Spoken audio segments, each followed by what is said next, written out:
Hi, and thanks for joining me. The season's now behind us. We harvested 2 deer out of this field this year, and I noticed while watching and observing the deer, they were hanging out 30 to 40 yards behind me here.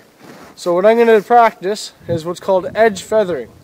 The deer are able to watch 40 yards behind me into this field, and they're not willing to enter in, which is good for bow hunters because you can set your stand back 60 yards.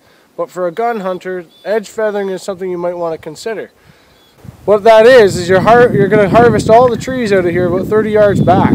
All that regeneration and growth next spring is going to come up and create a wall. That wall is going to visualize the deer, so it's going to have them forced to come a little closer to the edge of the field so that gun hunter can harvest that deer.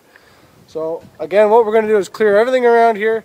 I'm going to cut all the small stuff today and bring in my father-in-law and help me to cut some of the bigger stuff, and then we'll be able to get some firewood for ourselves as well. So look at edge feathering for your next project on the farm, and hopefully that'll draw some deer out, and it also creates forage as well.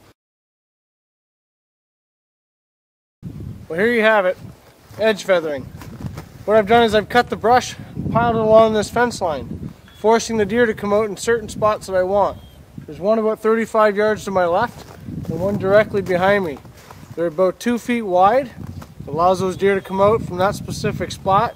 I've already picked my tree stand for next year, so as that brush comes up, they feel cover and seclusion. They got food at their side, so if they do hang up past this stand, I'm able to shoot them from that spot.